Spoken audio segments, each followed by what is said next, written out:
Hi, dude. Your fly sheet seems to have survived the last few days, so that's good.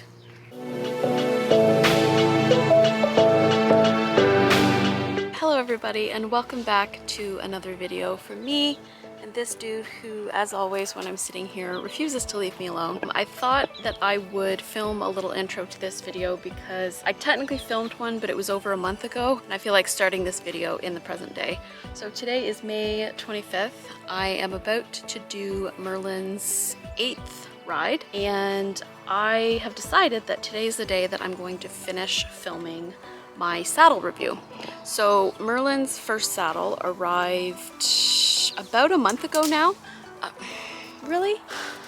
And I feel like I've used it enough, I've ridden in it enough times to give a sort of first impressions and talk a little bit about it for anyone who is thinking about buying it, because when I was researching different saddles that I might purchase, I did look up reviews on YouTube, and unfortunately there wasn't much on YouTube about this particular saddle. So I feel like some people might find it useful in the future. Don't eat sticks, dude. So what I'm gonna do is I'm going to switch back to Caitlin from the past now to do the sort of unboxing and first impressions, and then we will come back with Merlin's 8th ride and my sort of initial thoughts about the saddle after having ridden in it for a few weeks now. It's April 28th. I'm in the middle of my, well, sort of in the middle of my work day. I have about an hour left of work, and I'm just taking a little break because I just had a very exciting delivery arrive. Merlin's first saddle. I ordered it on April 4th, and it wasn't even in stock. It had to be ordered in from the company, and it's here. I wasn't expecting to have it before starting him under saddle. Yeah, I'm really excited. I haven't even unboxed it yet. I thought I would do that on camera. I ordered the saddle from Bar Saddlery, and it arrived in a box looking like this. Let's unbox. Am I in focus? I'm in focus. Okay, so I'm on my back porch. This is my beautiful saddle, and I'm gonna unbox my saddle. I'm so excited.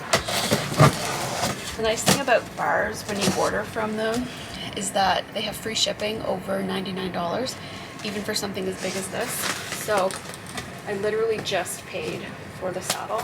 Oh my God. First of all, I ordered an extra gullet. This one is the wide gullet. So the reason I went with this particular saddle is because Merlin is quite a young horse and his back will change a lot over the coming years. So it's an affordable saddle, but it's still full leather, it's wolf locked, and it has the adjustable gullet system. And while I know that the best saddle fit for any horse is one that you have custom made that is fully adjustable, something like a Schlese, that's not in my budget at the moment. And I also consulted with 2 different saddle fitters who are both independent. They're not associated with any company, and they said that a saddle like this is really good for a young horse because they change shape so often.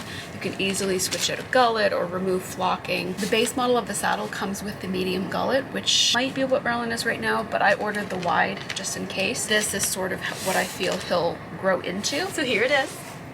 It comes with a saddle cover, which I didn't know, but which is awesome. So it's the Collegiate Degree mono flap eventing saddle. I know I won't be jumping Merlin for a while. I decided to get a jump saddle as his first saddle because that will be the primary discipline that I do in the future. And I do have access to dressage saddles that I can use for him if need be. And it's really competitively priced. It's $1,400 Canadian new, so even cheaper in US dollars. I thought that the mono flap would give me a closer feel. So I just popped it on the railing. And the good news is it fits beautifully in my close contact pads. I am aware that this is a very unflattering angle, but it's the best I can do.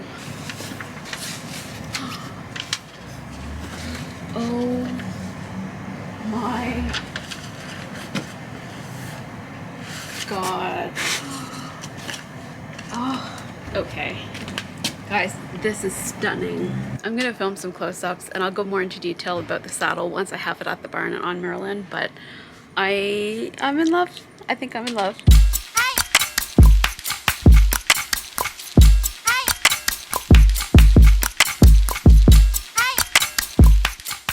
Okay, so that was just my very quick first reaction to it. I'm gonna take a closer look at it once I get to the barn tonight, and I'm able to really look at it in some nice light. So excited. I've got a decently clean pony. Let's try his saddle on for the first time.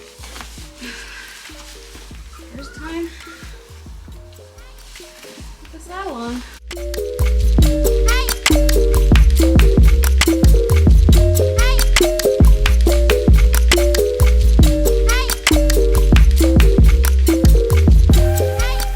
Holy, there's tons of wither clearance. I can fit a whole hand in there, which is incredible. The gullet, like the channel, is like 5 fingers wide. Lots of wiggle room with the girth. It's so beautiful. I am crying. You handsome boy with your own saddle. This is what it looks like without the stirrups on. Merlin, you have your own saddle. Can't quite believe it. I have my own saddle again after 8 years. The detail is just stunning. The thread is really pretty white thread. Really nice solid billets. As you can see, there's lots of room to tighten the girth. You probably can't see because it's super dark, but the channel is really, really wide. It's like 4 fingers. I actually think that this gullet is gonna be okay, because when you take the pad out, there's like 5 fingers and it's not too tight on its shoulders. So yeah, I'm not sure. I'm gonna put the stirrup leathers on that I bought. So the stirrup leathers I ended up buying are the Limia Vector Pro stirrup leathers. And oh my God, the leather match is insane. But first reaction to putting stirrups on is that these stirrup bars, like the stirrup leathers, were ridiculously easy to get on the saddle. I normally struggle to put stirrup leathers on saddles and I didn't, so that was very nice. So this is it in the light. Well, not so great light. Hi, handsome. Okay, so hello, welcome back to the present day. I hope you enjoyed those very unflattering angles of me unboxing my saddle. Right now I'm just sitting with Merlin in his paddock as he eats the tree above me, which I feel like is becoming a fairly common feature in these videos when I'm sitting here. I don't know why he likes eating the leaves off the tree, but to each their own. Today, we're going to do Merlin's 8th ride. I rode him twice this weekend. I rode him on Sunday and on Monday because it's a long weekend here in Canada, so I had Monday off. Sunday was a bit of a challenging ride because it was cooler than I've ridden him in yet, and as we all know, horses can be a little more frisky when it's windy and in cooler temperatures. He didn't do anything, you know, stereotypically naughty. Not that horses have any conception of, you know, being good or bad, but I was very proud of him for holding it together in the way that he did, because there was a lot going on. It was windy, it was cool. It wasn't like that windy, but it was windy enough that there was some noise sometimes on the side of the arena. It was his first time being exposed to horses running around outside, and he held it together really, really well. I was walking around, I got on, and after about 2 minutes of me being on, a horse outside took off cantering, and he looked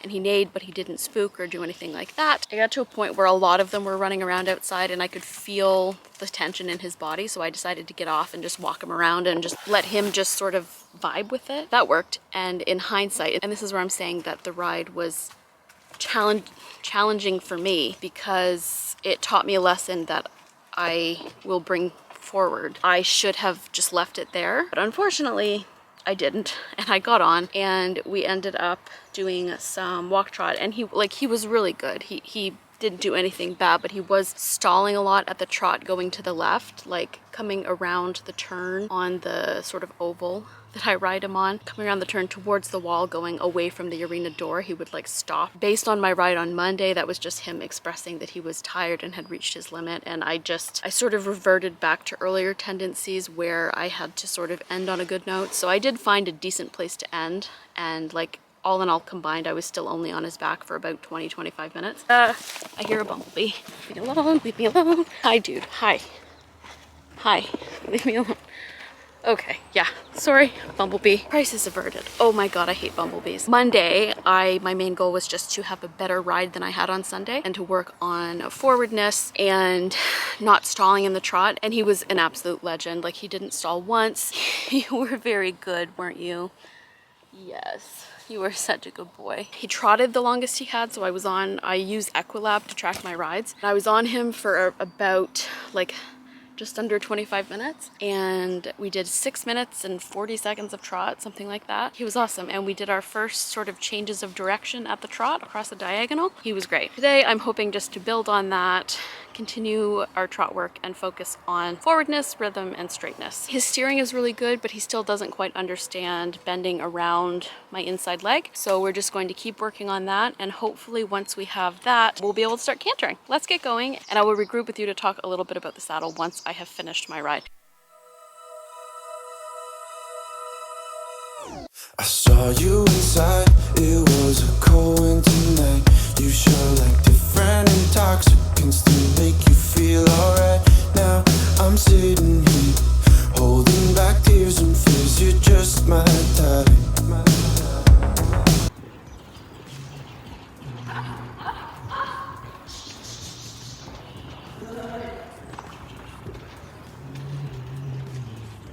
Go around, I'll drink another drink, so I don't have to think anymore.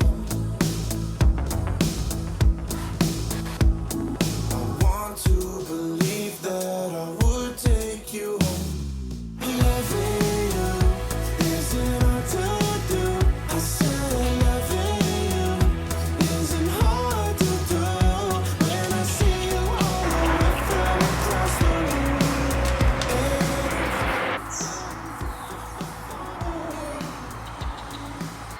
In my eyes, but still there's thoughts in my mind. Justifying the solace when I want you to be mine. The king of overthinking sure doesn't wanna think anymore. I want to believe that I would take you home. Loving you isn't hard to do. I said loving you isn't hard to do. When I see you all the way from across the room, and I'm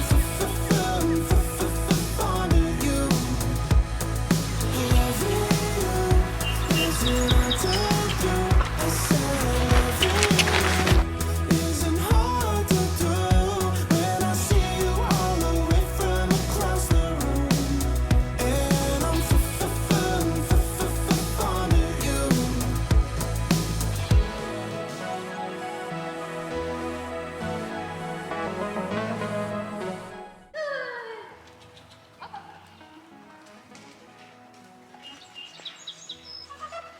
Good job! Good job!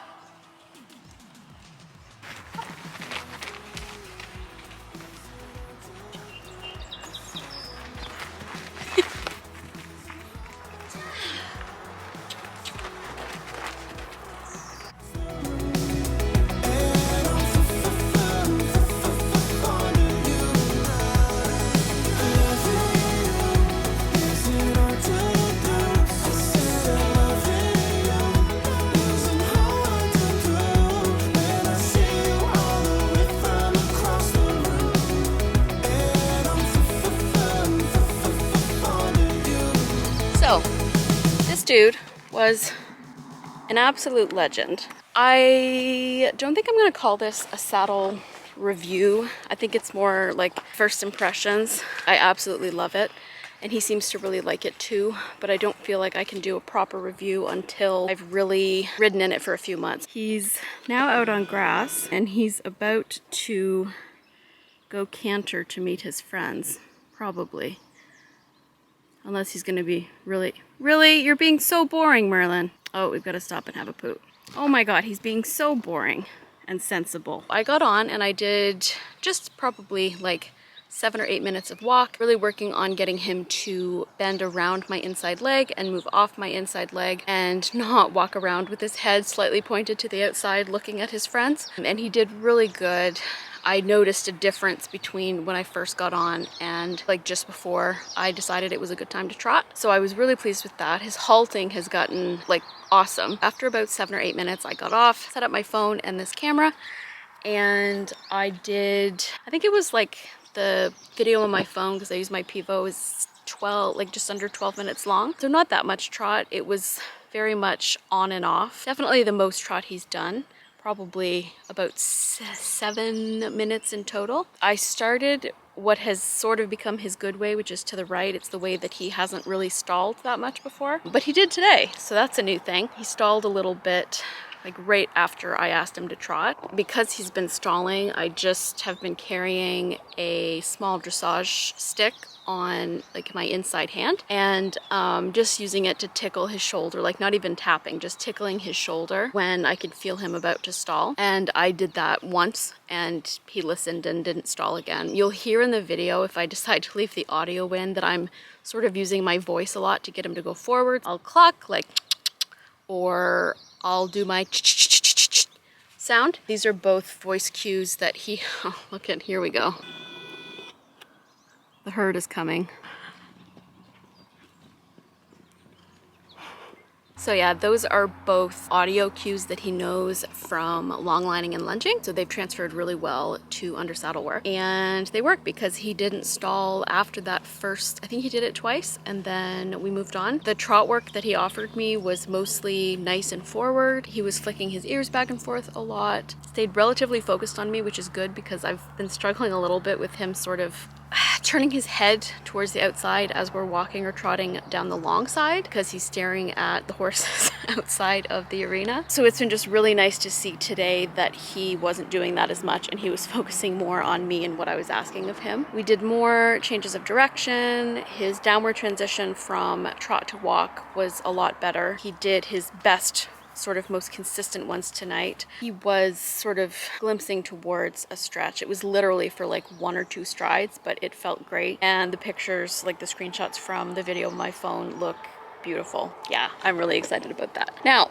the thing that this video was originally going to be about, my saddle. I've now ridden in it, well, 8 times because this is Merlin's 8th ride. And I can honestly say it's one of the most comfortable saddles I've ever sat in. I've ridden in a monoflap dressage saddle before, but I've never ridden in a monoflap close contact. And this is an eventing saddle, so it's like a really, really close feel, which I think is really beneficial for me having a young horse. And I think for me as a short person on such a big horse, and who's only going to get bigger, having that closer contact feel is definitely a bonus. He also really seems to like it. I sort of got the feeling tonight just by sometimes he would sort of lift his head and indicate that he might be a little uncomfortable. I think, which he hasn't done before, I think he might be either putting on a little bit of weight because he's on grass or gaining some muscle, and that the medium tree that came with the saddle is now a little too narrow. And that just means that tomorrow or the day after, I'll just swing by one of our local tack shops and pick up the medium wide gullet. So before I ride him next, I'm going to switch the gullet and I'll see if that fits any better. As I was riding, I checked the pommel and I reached sort of down and felt if it was pinching his shoulders, and it didn't seem to be, but evidently he was feeling something. So I will